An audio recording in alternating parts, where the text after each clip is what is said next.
A continuación, un pistolero enmascarado ataca a una familia. ¿Urgencias? Alguien ha disparado a nuestros vecinos. ¿Quién ha sido? No sé, un enmascarado. Es lo más horrible que he investigado. El asesino deja varias pistas. El guante negro me recordó el caso de O.J. Simpson. Fuera quien fuera, cometió un error al dejar pruebas. Pero las pruebas forenses revelan una historia mucho peor de lo que la policía podía imaginar. Fue un momento estelar en mi carrera forense porque estas cosas no suceden cada día. En Sugarland, a las afueras de Houston, todos conocían a la familia Whitaker. Ken Whitaker, de 59 años, dirigía una constructora que pertenecía a la familia desde hacía una generación. El negocio marchaba bien. Supieron aprovechar los booms de la construcción y en épocas de vacas flacas lograba mantenerse. Era un gran negocio. Ken y su esposa Tricia y sus dos hijos, Bart y Kevin, estaban de celebración la noche del 10 de diciembre de 2003. Bart, de 24 años, estaba a punto de licenciarse de sus estudios de Derecho Penal. Salieron a cenar para celebrarlo. Volviendo a casa, les tendieron una emboscada.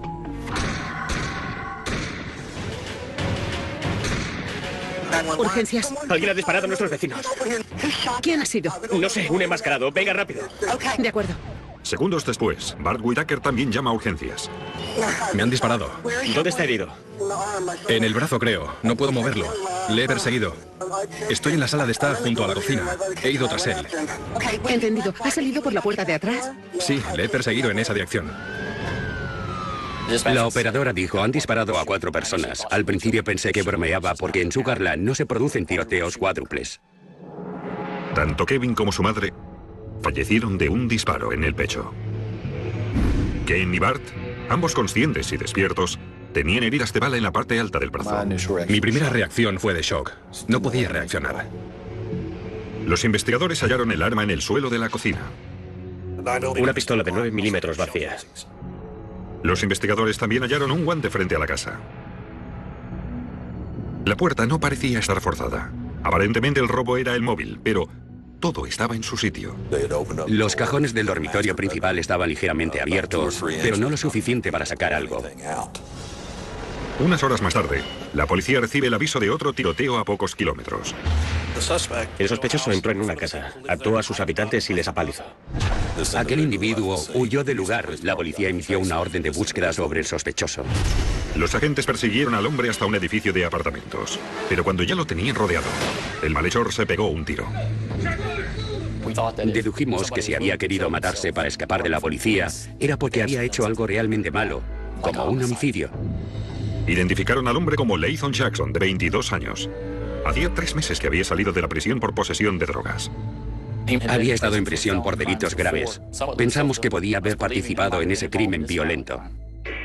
Para averiguar si Jackson había participado en el tiroteo de los Whitaker, la policía usó perros rastreadores. Siempre que sospechan que es un crimen llamativo, o donde creen que un olor será una prueba, unen estos perros. Hace mucho más trabajo del que nosotros podemos hacer con nuestro olfato. El sabueso olfateó el guante hallado en casa de los Whitaker y la pistola de 9 milímetros encontrada en la cocina. Ahora sabemos que el tirador tenía una pistola, llevaba guantes y tocó los cajones de la casa. Pero el perro no reconoció el mismo olor en la ropa de Jackson,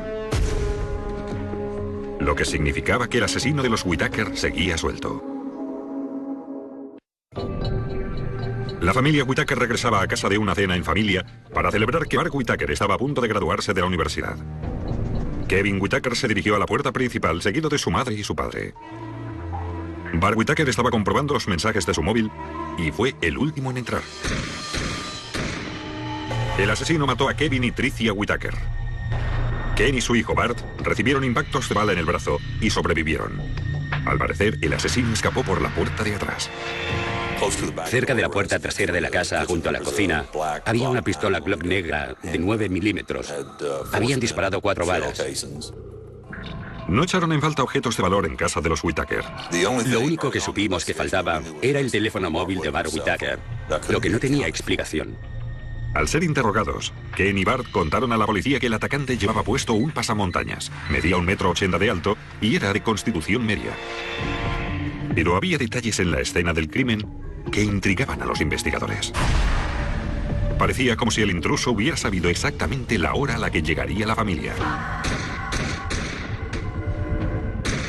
El hecho de que se produjeran 4 disparos e hirieran a 4 personas era peculiar porque era una probabilidad muy alta.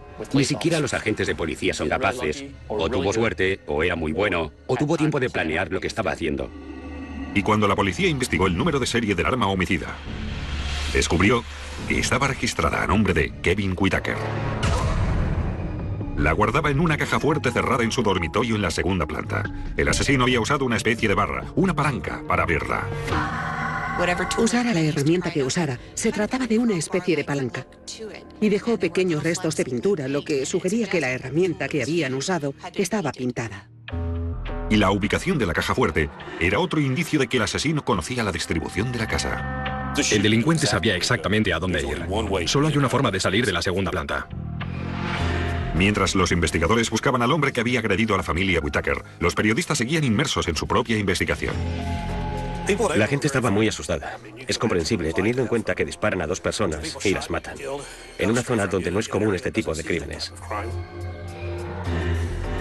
La noche del tiroteo, la familia Whitaker salió a cenar para celebrar la inminente graduación de Bart en la Universidad Estatal de Houston. El periodista Eric Hanson llamó a la universidad para saber en qué estudio se iba a licenciar Bart Whitaker.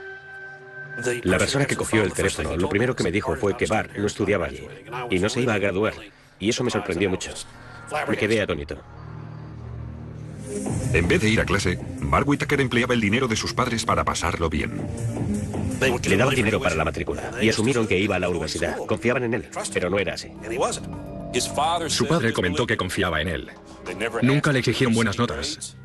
El hecho es que, creo que más tarde, el padre sí que declaró que Bart Whitaker le había dado un certificado de notas y que quizás fuera falso. Más asombroso aún, Bart no solo contó a sus padres que se iba a licenciar, también que se licenciaba con matrícula de honor. Pensaban que se graduaría magna cum laude, es decir, con la mayor nota posible. Por eso salieron a celebrarlo. Así que llega a casa, lo celebran y le regalan un reloj Rolex. Pese a esta información, Ken Whitaker no podía creer que aquello estuviera relacionado con los asesinatos. No era que no creyeran que tenía problemas. Sabían que los tenían, pero nunca imaginaron que fueran tan profundos y tan destructivos como resultaron ser.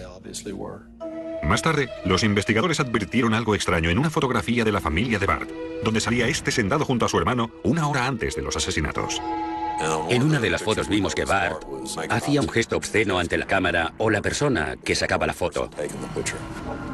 Los investigadores se preguntaron entonces si la hostilidad de Bart iba más allá de un gesto inapropiado. Tras el asesinato de su madre y su hermano y el intento de asesinato de su padre, salió a la luz el fraude de Bart Whitaker.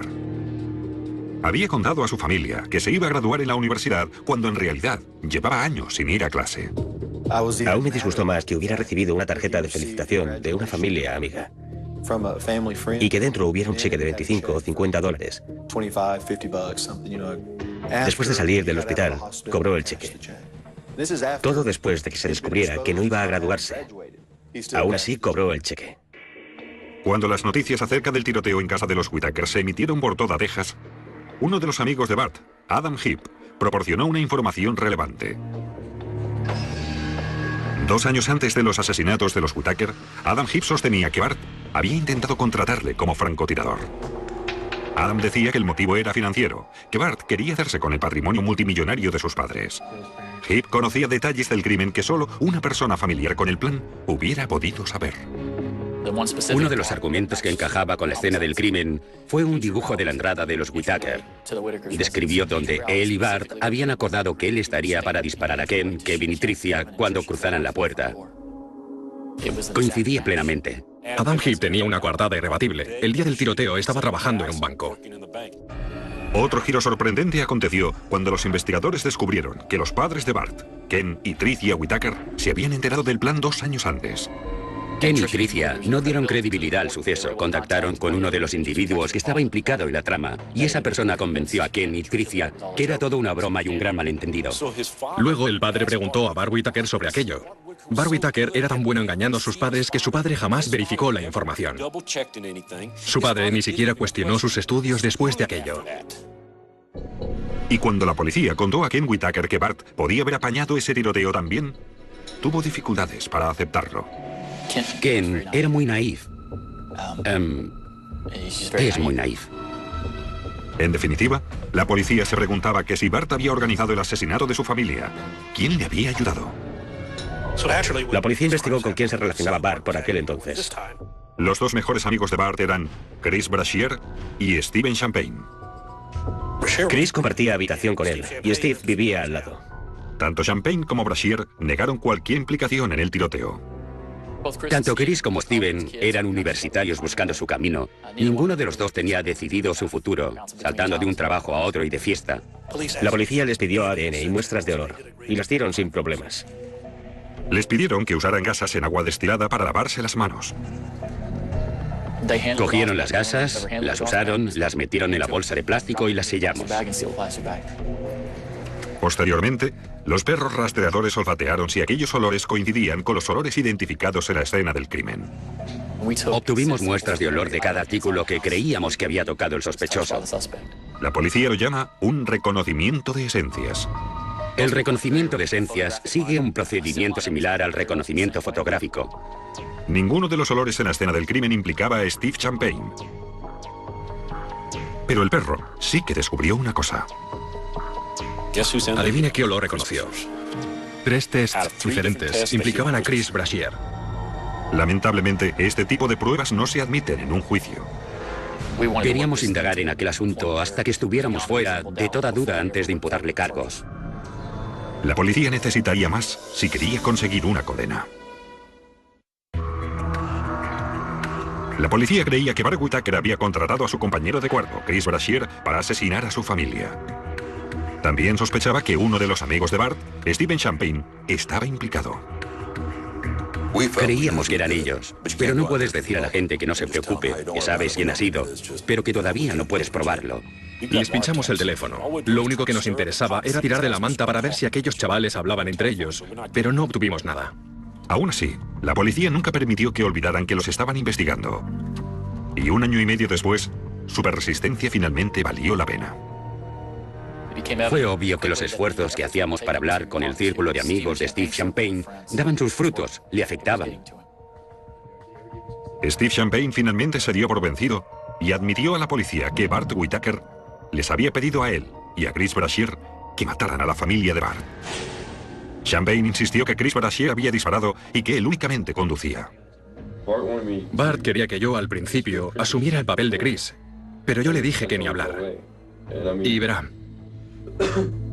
era plenamente consciente, sabía lo que pasaba y me habían amenazado. No podía...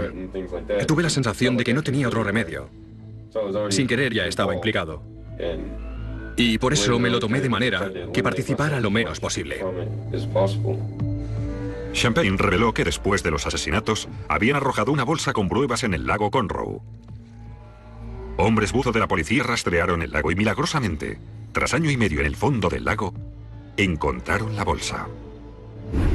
En el interior había un cincel, media botella de agua, el móvil de Bart Whitaker y algunas balas sin usar de 9 milímetros. Es la misma munición que se usó en los asesinatos. Es una buena conexión. Los forenses no estaban seguros de poder comprobar la pintura del cincel. Estaba corroído. Parecía estar cubierto de hongos, pero pude encontrar suficiente pintura azul que rascar. Hubo suficiente para someterla a una luz infrarroja y medir su composición química. Los resultados corroboraron que la pintura del cincel era idéntica a los fragmentos de pintura de la caja de seguridad en el cuarto de Kevin Whitaker. Estaba eufórica, sumamente contenta. Fue un momento estelar en mi carrera forense porque estas cosas no suceden cada día. Los analistas también analizaron la botella de agua. Curiosamente, a pesar de haber estado sumergida en agua durante 18 meses, encontraron un perfil genético. En la rosca del tapón había quedado sellado el ADN de una persona entre los hilos de plástico de la botella. Lo analizaron. Era el ADN de Chris Brashear. ¿No es sorprendente? Demuestra que Steve Champagne decía la verdad. Casi 2 años después de los asesinatos, Chris Brashear y Steve Champagne fueron arrestados por asesinato castigado con la pena capital. ¿Qué cantidad de dinero os prometió? Creo que eran, si mal no recuerdo, unos $10 millones. ¿Que tú y Chris debíais recibir o que él iba a cobrar? No lo recuerdo, no lo recuerdo. ¿Al menos un millón? Eso es. Irónicamente, ni Brashear ni Champagne llegaron a percibir un céntimo por su participación en el crimen. Les tomó el pelo. Ni sabían lo que iban a recibir. El cabecilla, Bart Whitaker, huyó a México. Pero más tarde fue detenido. Cuando Marshall le arrestó, Bart Whitaker iba sentado en el asiento de atrás y Marshall le dijo: ¿Sabes qué, Bart? Esto se ha acabado. Solo quiero saber cómo fuiste capaz de hacerlo. A lo que respondió: es fácil. Basta con ofrecer a las personas lo que quieren. La fiscalía está convencida de que los asesinatos se planearon meticulosamente. Bart llamó a sus padres con la falacia que había aprobado sus exámenes finales y estaba a punto de licenciarse. Sus padres le invitaron a casa para celebrarlo. Cuando la familia salió a cenar, Chris Brashear entró en la casa con una llave que Bart le había dado. Pero perdió un guante fuera, lo que más tarde le vincularía a la escena del crimen. Una vez dentro, Brashear forzó la caja fuerte en el dormitorio de Kevin. Robó la pistola Glock de 9 milímetros, dejando los trocitos de pintura que vinculaban el cincel a la escena del crimen. Para hacer que pareciera un robo, Brashear abrió algunos cajones de la casa, pero su intento se reveló claramente como un montaje. Steve Champagne estaba en el restaurante y llamó a Brashear en cuanto los Whitaker salieron. Cuando la familia llegó a casa, Brashear les esperaba.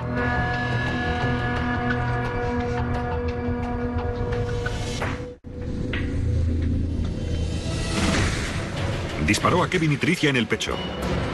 Hirió a Ken en el brazo, ya que se había girado de lado, lo que le salvó la vida. Brashear disparó a continuación a Bart en el brazo, como habían planeado. Cuando intentó coger la pistola, con las prisas, probablemente cogió el teléfono de Bart por equivocación. Luego, corrió hacia el exterior por la puerta trasera, donde había quedado con Steve Champagne a 2 manzanas de la casa. Brashear echó un trago del agua y luego la puso en la bolsa de tela junto con el cincel y el teléfono de Bart. Y lanzó la bolsa al lago. 18 meses después, cuando la bolsa fue recuperada, el ADN de Brashear seguía en aquella botella. Steve Champagne confesó y todas las pruebas necesarias para corroborar su confesión estaban dentro de aquella bolsa. Necesitas las pruebas forenses del lago Conroe o bien el olor de aquella noche olfateado por un perro. Es como un rompecabezas. Una vez tienes las piezas, las juntas y lo ves todo. Chris Brashear fue acusado de 2 cargos con pena capital y fue sentenciado a cadena perpetua. A cambio de su testimonio, Stephen Champagne fue acusado con pena capital y sentenciado a 15 años de prisión. Por la presente declaramos al acusado Thomas Barton Whitaker culpable del delito de homicidio capital, según se le imputa. Bart Whitaker fue sentenciado a muerte. Las pruebas forenses sirvieron para conectar el resto de componentes del caso y nos permitieron presentarlo a la oficina del fiscal, que, gracias a Dios, fue completamente irrefutable. No importa si Bart Whitaker realmente tenía una razón legítima para odiar a alguien. Si decidió que era superior a ti y que merecía lo que fuera que tú tuvieras, porque era mejor que tú, ya lo tiene. A continuación, alguien muere ejecutado y su asesino intenta borrar sus huellas. Era obvio que habían alterado el escenario del crimen. Un testigo ve a 2 hombres abandonando el lugar. ¿Pero qué habrá visto en realidad? Nos devanamos los sesos. Podían guardar rencor a la familia. Quizá volvió para vengarse de Beth y Brian. Ella tenía miedo de ese tipo. ¿Era motivo suficiente para cometer un asesinato? 8 meses después de su boda, Brian y Beverly Mock se mudaron a la casa de sus sueños en el estado de Washington. Ella le quería tanto. Y él a ella también. Se les notaba en la mirada. Brian, de 30 años, trabajaba en una empresa de aire acondicionado. Beverly, de 28, era la secretaria de un concesionario. Les había unido su afición por los deportes. Él practicaba los mismos deportes que ella y les encantaba presumir de sus cicatrices. Explicaban dónde se habían hecho una u otra herida. Hacían una pareja maravillosa. A las 5 de la mañana de un sábado de noviembre, un amigo fue a buscar a Brian Mock a su casa para salir de caza. Dijo que la casa estaba a oscuras, por lo que decidió no llamar a la puerta para ver si Brian quería ir con él y se marchó solo a cazar. El amigo llamó más tarde aquella mañana, pero no contestó nadie. De manera que se dirigió de nuevo a casa de Brian. La puerta de entrada estaba cerrada. Pudo ver la televisión encendida y lo que parecía un cuerpo tumbado en el suelo.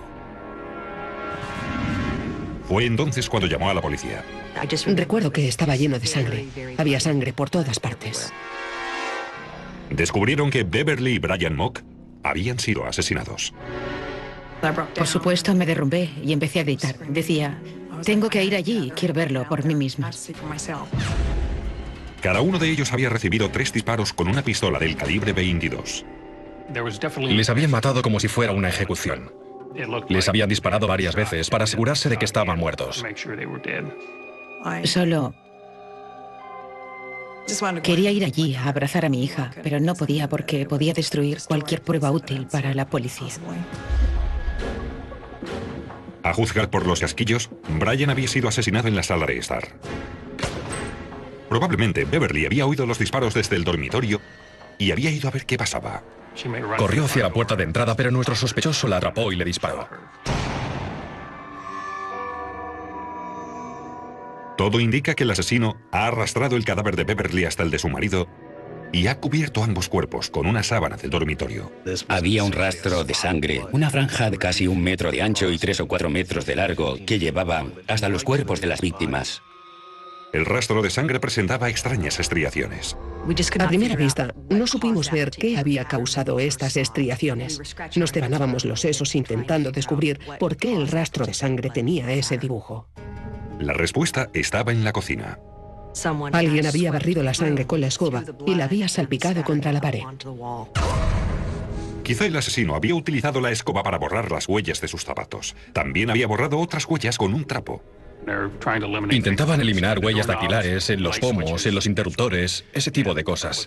Y el objeto con el que lo habían hecho estaba manchado de sangre, porque los interruptores y los pomos estaban embadurnados de sangre.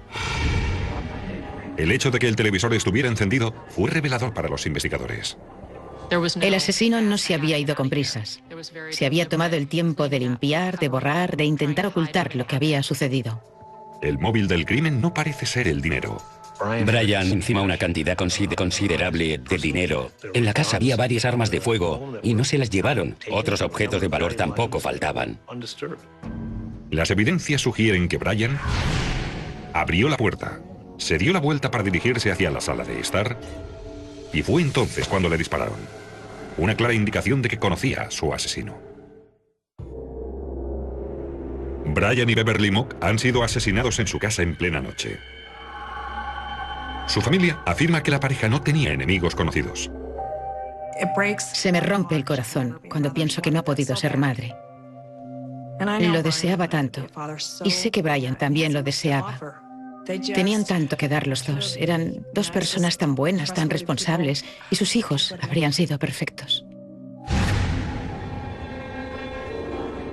El asesino pasó varias horas limpiando el escenario del crimen. Es peligroso para el asesino, por supuesto. Cuanto más tiempo permanezca en el lugar del crimen, más riesgos corre de dejar alguna huella o algún indicio revelador. Y esto es precisamente lo que ocurrió. Sin darse cuenta, el asesino había dejado pruebas mientras limpiaba la casa. Después de cubrir los cuerpos con una sábana, la pisó. Y aunque la suela de sus zapatos estuviera limpia, quedó una impresión de zapato en la sangre del suelo, debajo de la sábana.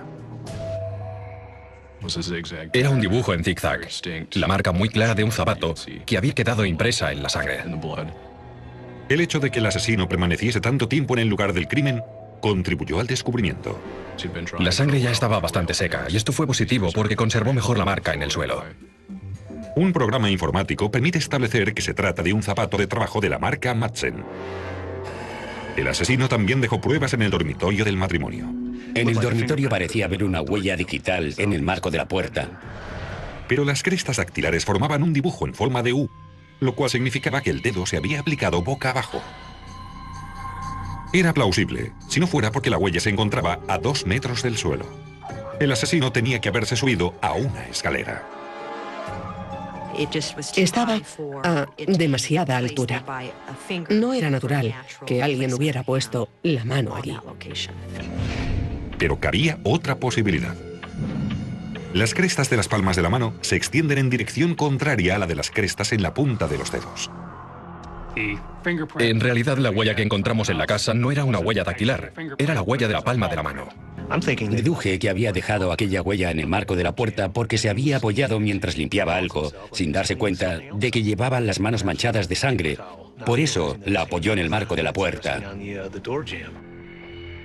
La policía dispone de una base de datos especial para las huellas de las palmas de las manos llamada Morpho. Por desgracia, no encuentra ninguna que coincida con esta huella.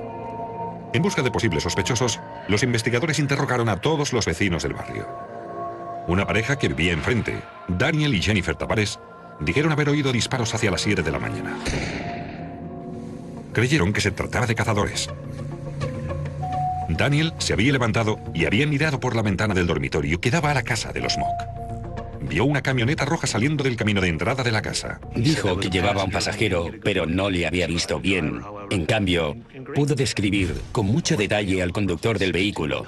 Un hombre blanco de 1,90 m y unos 100 kilos, con el pelo largo recogido en una coleta.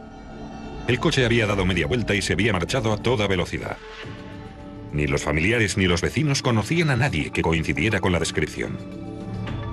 La policía empezó a investigar los centenares de camionetas rojas del condado. Mientras tanto, la madre de Beverly señaló otro posible sospechoso. Sé que mi hija tenía miedo de cierta persona que Brian había traído a casa, y creo que Brian también. Se trataba de Jeremy Flynn, de 21 años, que vivía muy cerca de allí. Le habían detenido cuando era menor de edad. También había sido sospechoso del atraco en una casa y en un caso de robo. Los testigos dijeron que Jeremy había acudido a una fiesta en casa del Smoke 6 semanas antes de los asesinatos. Flynn estaba tan borracho y agresivo que Brian le pidió que se marchara y casi llegaron a las manos. Fuera lo que fuera lo ocurrido en aquella fiesta o después, el hecho es que Beverly se quedó impresionada y tenía miedo de aquel sujeto. Aquel joven la ponía nerviosa. No le gustaba quedarse sola en casa cuando su marido tenía que irse. La mañana después de la fiesta, los Mock descubrieron que faltaban cosas en su casa y se encararon con Jeremy. Había desaparecido una pistola que pertenecía a Brian. Y creo que el móvil de Beverly también. O uno de sus móviles. Pensé que quizás se había enfadado tanto que regresó para vengarse de ellos. Pero la pistola no era del calibre 22, como la que había matado a la pareja. Jeremy no tenía una camioneta roja. Y 3 personas le proporcionaron una coartada para la noche de los asesinatos. Quedó prácticamente descartado que tuviera alguna relación con el crimen. Por lo tanto, la policía volvió a interrogar a su único testigo ocular. Pero esta vez, su versión de los hechos empezó a cambiar.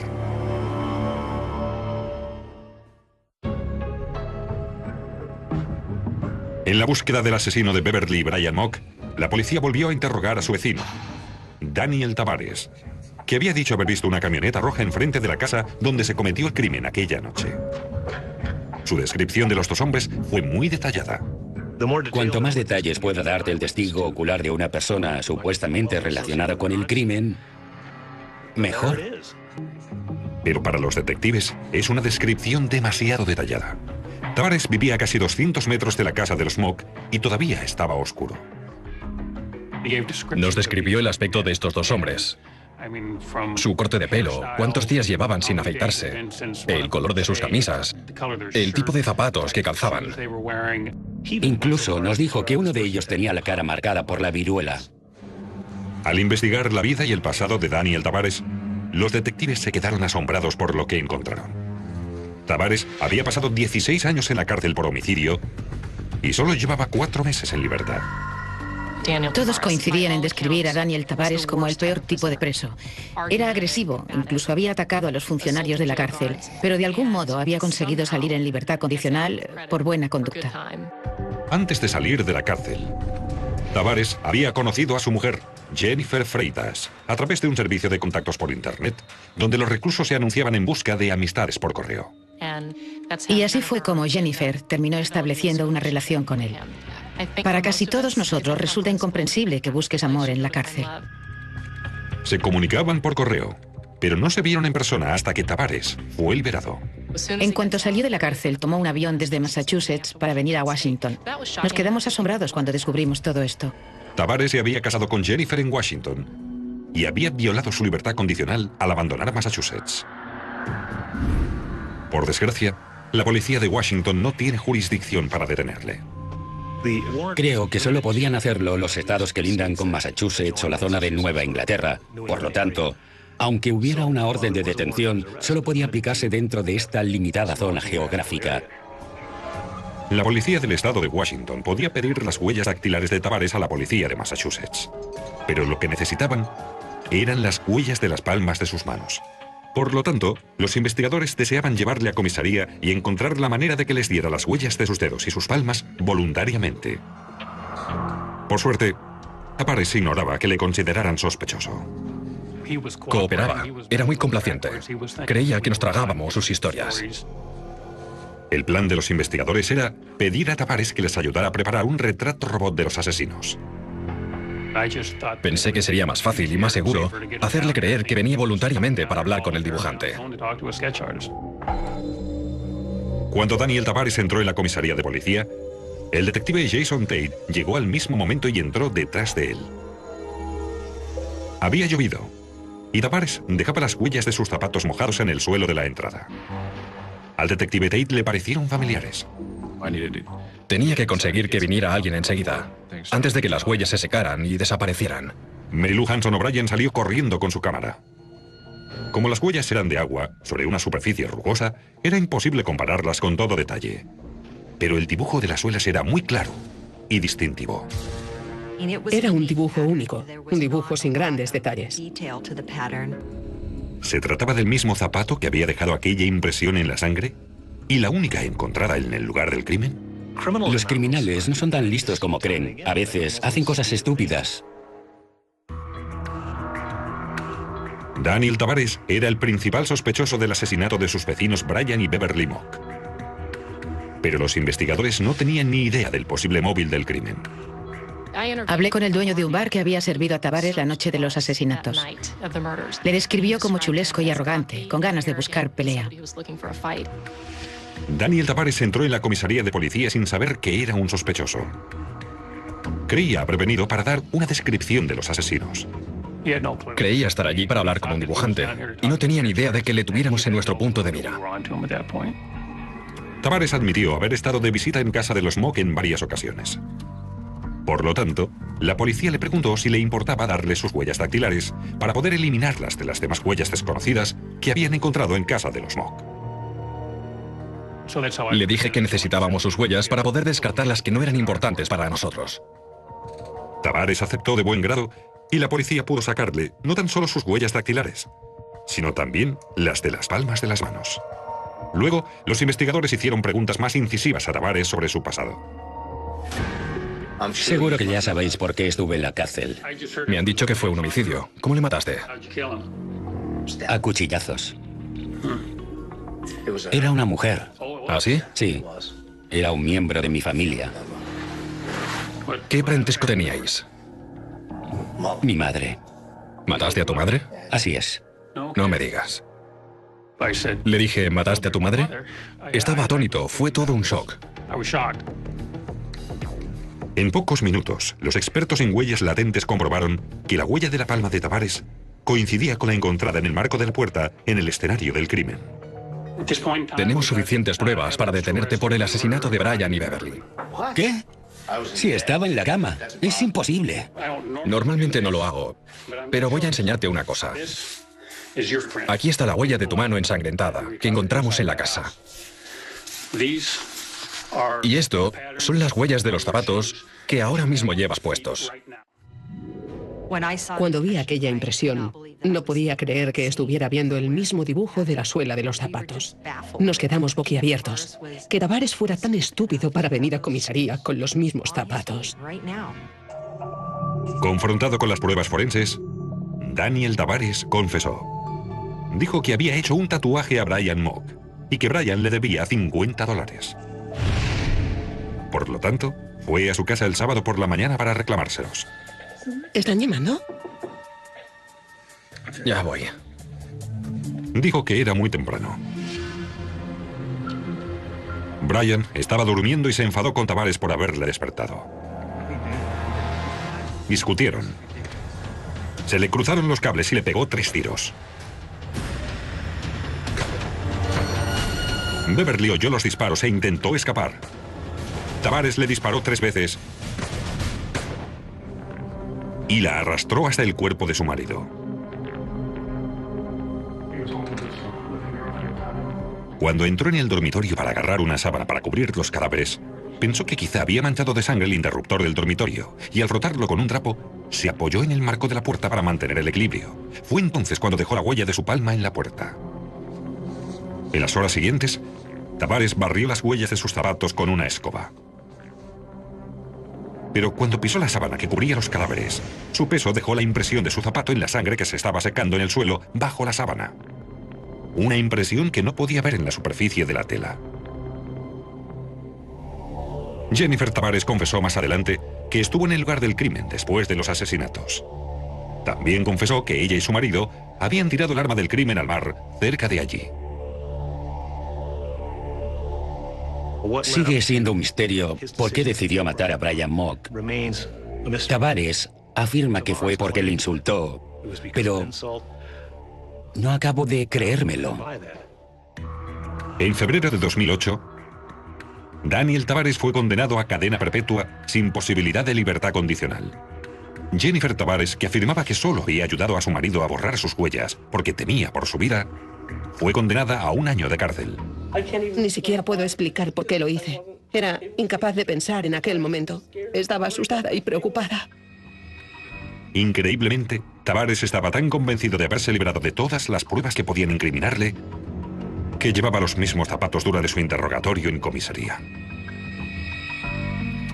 Tavares es tan estúpido que se puso los mismos zapatos para acudir al interrogatorio del detective en la comisaría. No hay que fiarse tan solo de una pequeña prueba y descartar todo lo demás. Todo cuenta. Es el primer caso en el que la lluvia nos ha ayudado. No tenemos un motivo claro que explique ese asesinato y creo que no lo tendremos jamás. Un club náutico recibe una indeseable visita. Una mujer flotaba en el agua. Vi una mujer con heridas de arma blanca en el torso, en la cara y en el cuello. Su exmarido y su hija han desaparecido. No hay que ser muy listo. Estaban divorciados. Podía ser un crimen pasional. Pero la víctima también tenía otros enemigos. Le dijo, te daré tu merecido, no tengo miedo, te haré la vida imposible. ¿Podría una esponja y una caja de cartón llevar a un asesino ante la ley? En nuestra profesión, eso es una pista. Newport Beach, en California, es una de las comunidades más ricas de América. Las localidades costeras al sur de Los Ángeles son preciosas. Las casas son de primera calidad. Cuesta mucho dinero vivir junto al agua. En Newport Beach, el índice de delincuencia es muy bajo. Casi siempre se trata de delitos contra la propiedad. Sin embargo, una mañana de septiembre en el club náutico del puerto de Newport, el propietario de un yate vio una sábana cubriendo lo que parecía ser un cadáver en el agua. Cuando llegué al muelle, vi a una mujer parcialmente vestida, con numerosas heridas de arma blanca en el torso, la cara, el cuello y la espalda. De las 52 heridas de arma blanca, 2 en el cuello, le habían cortado la yugular y la carótida. Sin atención médica de inmediato, debía haberse desangrado y fallecido en pocos minutos. La víctima no tan solo había sido acuchillada repetidas veces, sino que su cuerpo todavía llevaba insertada un arma blanca. Un cuchillo en el ojo. Eso indicaba que había sido alguien que odiaba profundamente a esa mujer. He visto muchísimas víctimas con ese tipo de heridas, pero nunca con el cuchillo todavía clavado. Envuelta en la sábana, los investigadores encontraron una segunda arma homicida. Era una navaja envuelta en los pliegues de la sábana, y todavía llevaba restos de sangre y de tejido. Pero la víctima no llevaba ninguna identificación y costaba deducir el tiempo que había permanecido en el agua. El efecto del agua en sus dedos había sido tal que inicialmente no pudimos identificarla mediante sus huellas dactilares. Los investigadores encontraron una posible prueba a unos 100 metros del cadáver. Cerca del cadáver encontramos una caja de cartón flotando y pensamos que podía tener alguna relación con la difunta, por lo que nos la llevamos. La caja había contenido un televisor de 27 pulgadas y los detectives pensaron que podía haber servido para transportar el cadáver.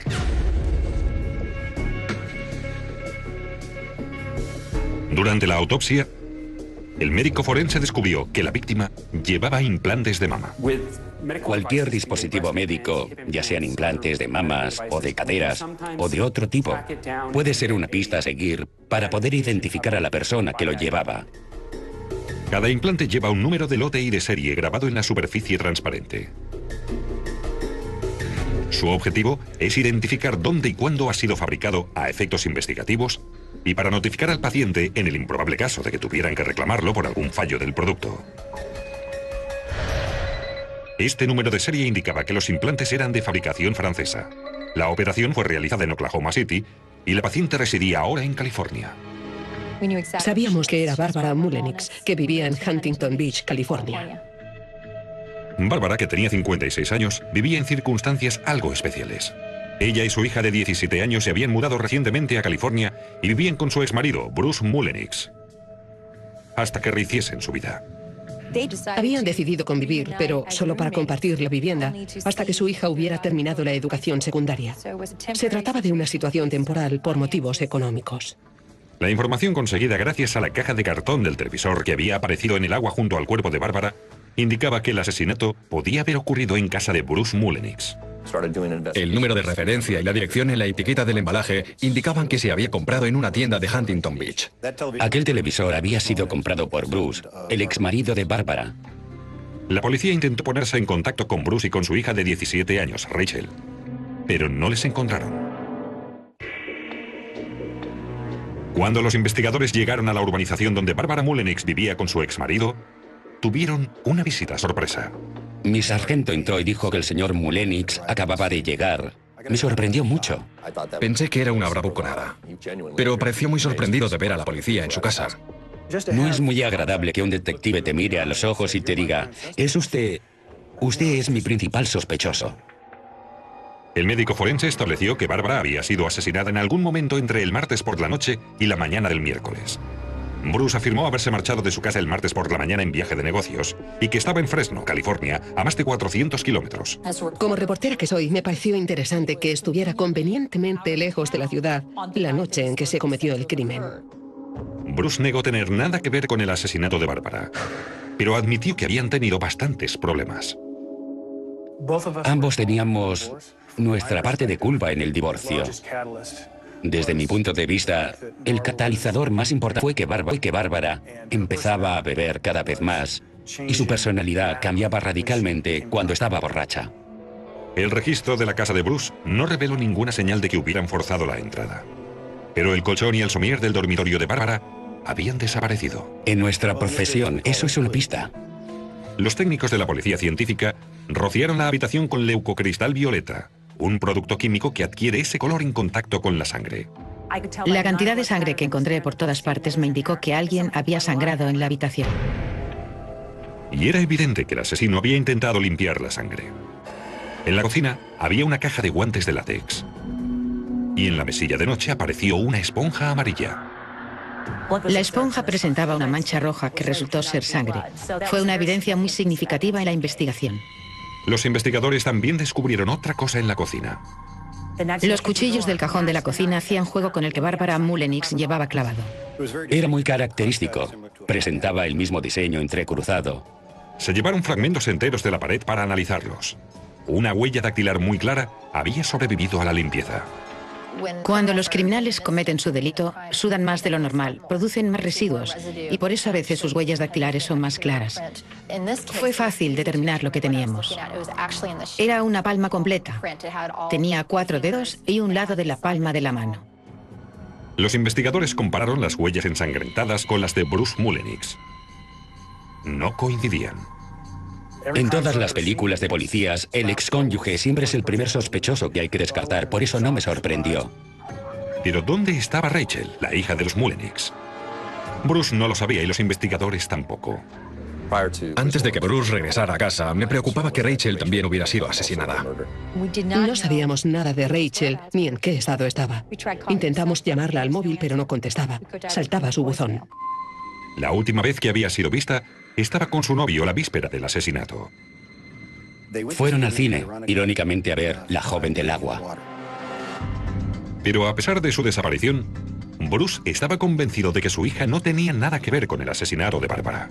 No creo que haya participado. No creo que Rachel haya tenido nada que ver con el asesinato.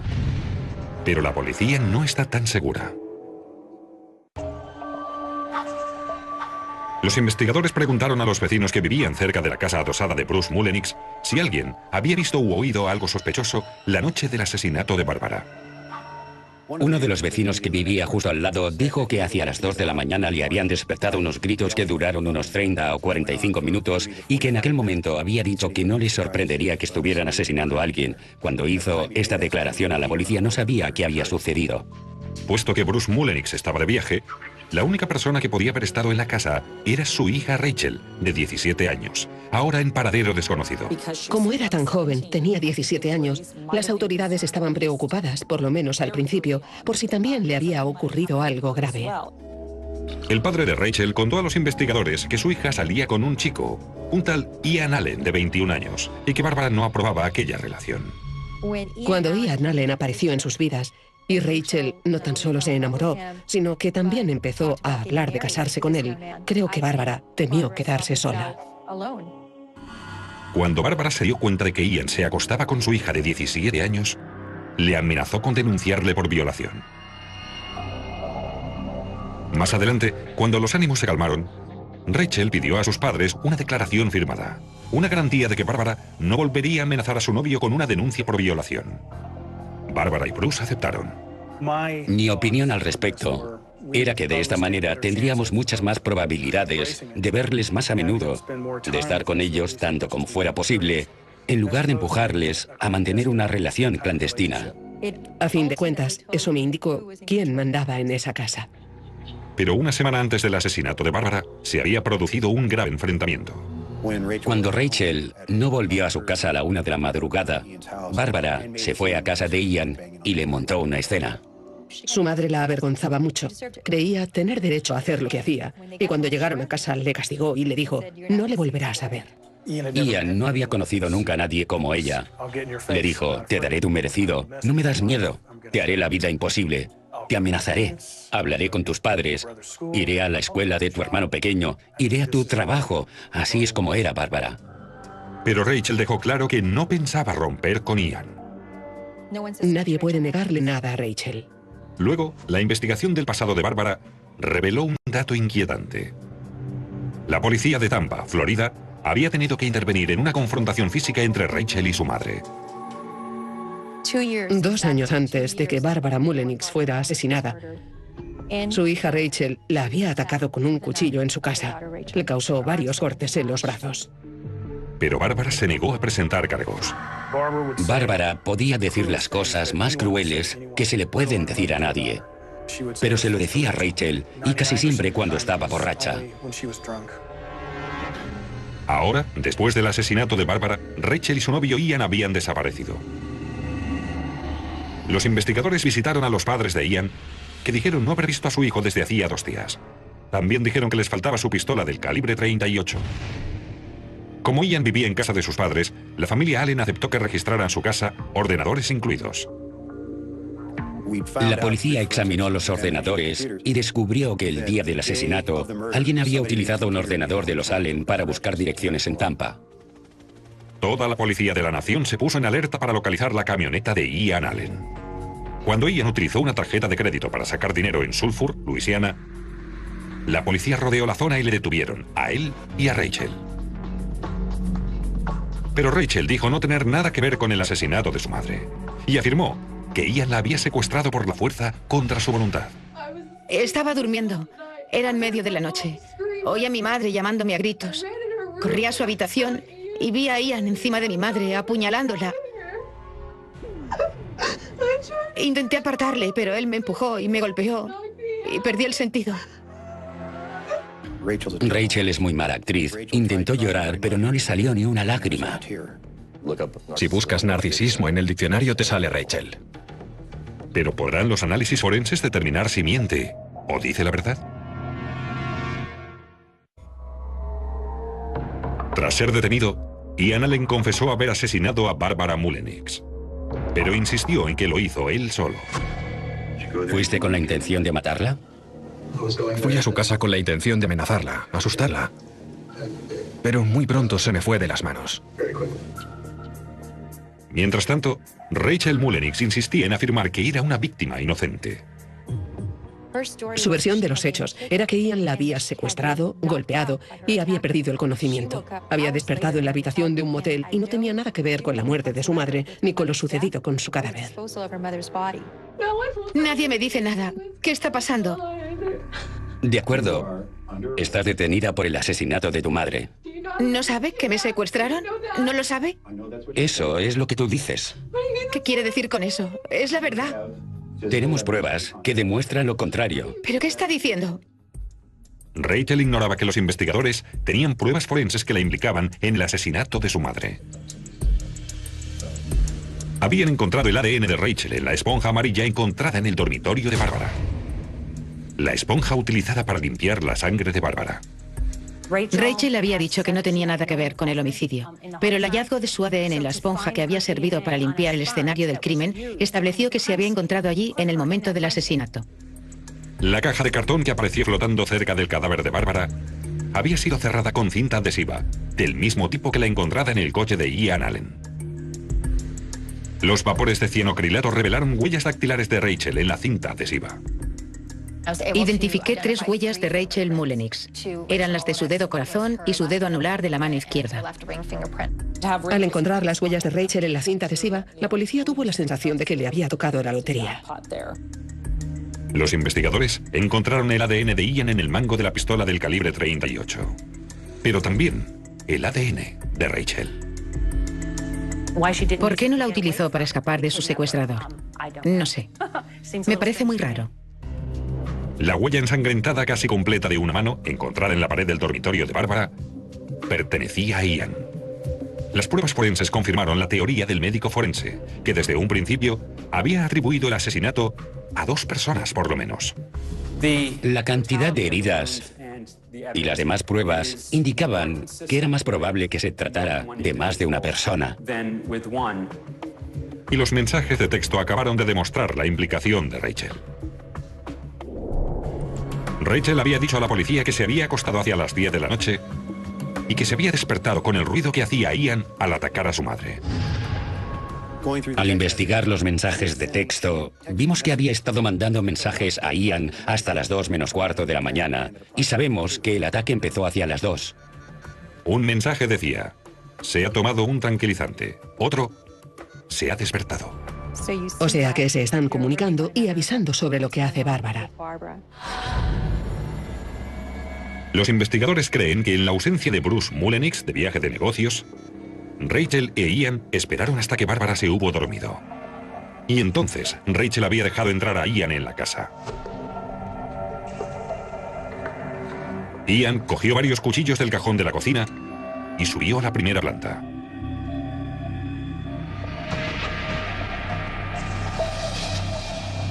Las pruebas sugieren que los dos entraron en el dormitorio de Bárbara.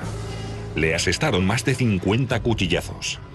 La sangre salpicó las paredes y el techo y empapó el colchón.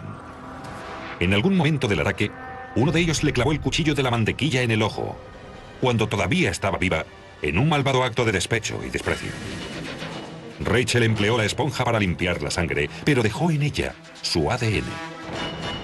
Ian dejó las huellas de sus dedos y su mano en la pared.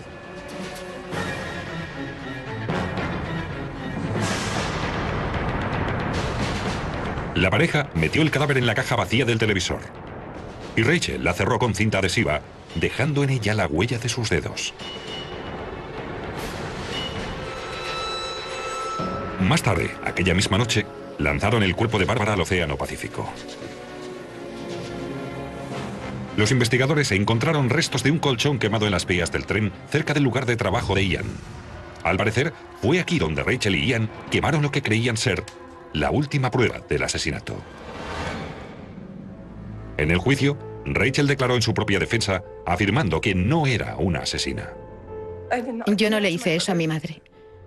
No estoy diciendo que sea completamente inocente, pero planificar y matar a mi mamá no lo haría jamás. El jurado no la cree. Rachel fue declarada culpable de asesinato. Este jurado declara a la acusada Rachel Mullenix culpable de asesinato. Y fue condenada a una pena de entre 25 años de cárcel y cadena perpetua. Lo más extraño del caso es que solo faltaban unos meses para que Rachel cumpliera los 18 años.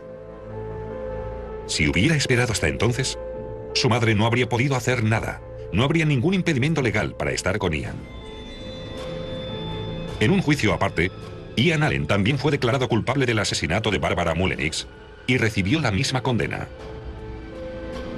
Tras su juicio, Ian admitió ante la policía lo que las pruebas forenses ya habían demostrado, que Rachel había estado involucrada desde el principio. Cuando vio que su vida se había terminado y que ella pretendía cargarle con toda la culpa, terminó su lealtad. Ella mató a su madre. Ella le ayudó a matar a su madre. Eso es innegable. Los miembros del jurado esperan ver pruebas forenses. Si no las tiene, resulta muy difícil demostrar la culpabilidad. Las pruebas forenses fueron muy importantes, especialmente para la acusación contra Rachel. En aquel juicio, el hecho de que las pruebas forenses demostraran que Rachel mentía fue absolutamente decisivo. Disparado a 4 personas. Al principio pensé que bromeaba porque en Sugarland no se producen tiroteos cuádruples. Tanto Kevin como su madre fallecieron de un disparo en el pecho. Ken y Bart, ambos conscientes y despiertos, tenían heridas de bala en la parte alta del brazo. Mi primera reacción fue de shock. No podía reaccionar. Los investigadores hallaron el arma en el suelo de la cocina. Una pistola de 9 milímetros vacía. Los investigadores también hallaron un guante frente a la casa. La puerta no parecía estar forzada. Aparentemente el robo era el móvil, pero todo estaba en su sitio. Los cajones del dormitorio principal estaban ligeramente abiertos, pero no lo suficiente para sacar algo. Unas horas más tarde, la policía recibe el aviso de otro tiroteo a pocos kilómetros. El sospechoso entró en una casa, ató a sus habitantes y les apalizó. Aquel individuo huyó del lugar. La policía emitió una orden de búsqueda sobre el sospechoso. Los agentes persiguieron al hombre hasta un edificio de apartamentos, pero cuando ya lo tenían rodeado, el malhechor se pegó un tiro. Dedujimos que si había querido matarse para escapar de la policía, era porque había hecho algo realmente malo, como un homicidio. Identificaron al hombre como Lathan Jackson, de 22 años. Hacía 3 meses que había salido de la prisión por posesión de drogas. Había estado en prisión por delitos graves. Pensamos que podía haber participado en ese crimen violento. Para averiguar si Jackson había participado en el tiroteo de los Whitaker, la policía usó perros rastreadores. Siempre que sospechan que es un crimen llamativo, o donde creen que un olor será una prueba, unen estos perros. Hace mucho más trabajo del que nosotros podemos hacer con nuestro olfato. El sabueso olfateó el guante hallado en casa de los Whitaker y la pistola de 9 milímetros encontrada en la cocina. Ahora sabemos que el tirador tenía una pistola, llevaba guantes y tocó los cajones de la casa. Pero el perro no reconoció el mismo olor en la ropa de Jackson, lo que significaba que el asesino de los Whitaker seguía suelto. La familia Whitaker regresaba a casa de una cena en familia para celebrar que Bart Whitaker estaba a punto de graduarse de la universidad. Kevin Whitaker se dirigió a la puerta principal seguido de su madre y su padre. Bart Whitaker estaba comprobando los mensajes de su móvil y fue el último en entrar. El asesino mató a Kevin y Tricia Whitaker. Ken y su hijo Bart recibieron impactos de bala en el brazo y sobrevivieron. Al parecer, el asesino escapó por la puerta de atrás. Cerca de la puerta trasera de la casa, junto a la cocina, había una pistola Glock negra de 9 milímetros. Habían disparado 4 balas. No echaron en falta objetos de valor en casa de los Whitaker. Lo único que supimos que faltaba era el teléfono móvil de Bart Whitaker, lo que no tenía explicación. Al ser interrogados, Ken y Bart contaron a la policía que el atacante llevaba puesto un pasamontañas, medía 1,80 m de alto y era de constitución media. Pero había detalles en la escena del crimen que intrigaban a los investigadores. Parecía como si el intruso hubiera sabido exactamente la hora a la que llegaría la familia. El hecho de que se produjeran 4 disparos e hirieran a 4 personas era peculiar porque era una probabilidad muy alta. Ni siquiera los agentes de policía son capaces. O tuvo suerte, o era muy bueno, o tuvo tiempo de planear lo que estaba haciendo. Y cuando la policía investigó el número de...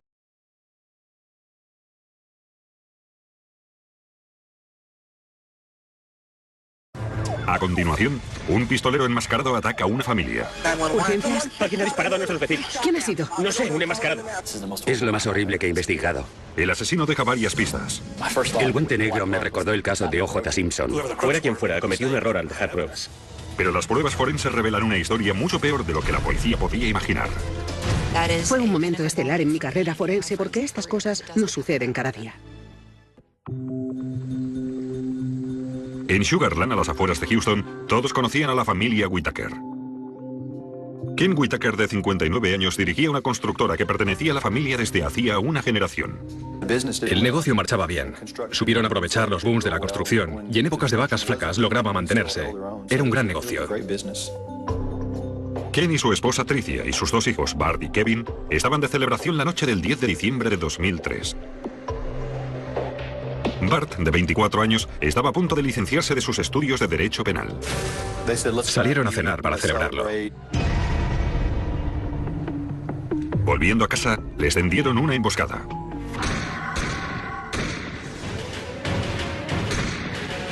¿Urgencias? Alguien ha disparado a nuestros vecinos. ¿Quién ha sido? No sé, un enmascarado. Venga, rápido. De acuerdo. Segundos después, Bart Whitaker también llama a urgencias. Me han disparado. ¿Dónde está herido? En el brazo, creo. No puedo moverlo. Le he perseguido. Estoy en la sala de estar junto a la cocina. He ido tras él. Entendido. ¿Ha salido por la puerta de atrás? Sí, le he perseguido en esa dirección. La operadora dijo... Lleva con matrícula de honor. Pensaban que se graduaría magna cum laude, es decir, con la mayor nota posible. Por eso salieron a celebrarlo. Así que llega a casa, lo celebran y le regalan un reloj Rolex. Pese a esta información, Ken Whitaker no podía creer que aquello estuviera relacionado con los asesinatos. No era que no creyeran que tenía problemas. Sabían que los tenían, pero nunca imaginaron que fueran tan profundos y tan destructivos como resultaron ser. Más tarde, los investigadores advirtieron algo extraño en una fotografía de la familia de Bart, donde salía este sentado junto a su hermano una hora antes de los asesinatos. En una de las fotos vimos que Bart hacía un gesto obsceno ante la cámara o la persona que sacaba la foto. Los investigadores se preguntaron entonces si la hostilidad de Bart iba más allá de un gesto inapropiado. Tras el asesinato de su madre y su hermano y el intento de asesinato de su padre, salió a la luz el fraude de Bart Whitaker.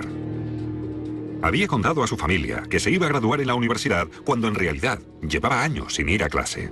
Aún me disgustó más que hubiera recibido una tarjeta de felicitación de una familia amiga y que dentro hubiera un cheque de 25 o 50 dólares. Después de salir del hospital, cobró el cheque. Todo después de que se descubriera que no iba a graduarse. Aún así, cobró el cheque. Cuando las noticias acerca del tiroteo en casa de los Whitaker se emitieron por toda Texas, uno de los amigos de Bart, Adam Heap, proporcionó una información relevante. 2 años antes de los asesinatos de los Whitaker, Adam Heap sostenía que Bart había intentado contratarle como francotirador. Adam, de serie del arma homicida, descubrió que estaba registrada a nombre de Kevin Whitaker. La guardaba en una caja fuerte cerrada en su dormitorio en la segunda planta. El asesino había usado una especie de barra, una palanca, para abrirla. Usara la herramienta que usara, se trataba de una especie de palanca. Y dejó pequeños restos de pintura, lo que sugería que la herramienta que habían usado estaba pintada. Y la ubicación de la caja fuerte era otro indicio de que el asesino conocía la distribución de la casa. El delincuente sabía exactamente a dónde ir. Solo hay una forma de salir de la segunda planta. Mientras los investigadores buscaban al hombre que había agredido a la familia Whitaker, los periodistas seguían inmersos en su propia investigación. La gente estaba muy asustada. Es comprensible, teniendo en cuenta que disparan a 2 personas y las matan, en una zona donde no es común este tipo de crímenes. La noche del tiroteo, la familia Whitaker salió a cenar para celebrar la inminente graduación de Bart en la Universidad Estatal de Houston. El periodista Eric Hanson llamó a la universidad para saber en qué estudio se iba a licenciar Bart Whitaker. La persona que cogió el teléfono, lo primero que me dijo fue que Bart no estudiaba allí y no se iba a graduar. Y eso me sorprendió mucho. Me quedé atónito. En vez de ir a clase, Bart Whitaker empleaba el dinero de sus padres para pasarlo bien. Le daban dinero para la matrícula y asumieron que iba a la universidad. Confiaban en él, pero no era así. Su padre comentó que confiaba en él. Nunca le exigieron buenas notas. El hecho es que, creo que más tarde, el padre sí que declaró que Bart Whitaker le había dado un certificado de notas y que quizás fuera falso.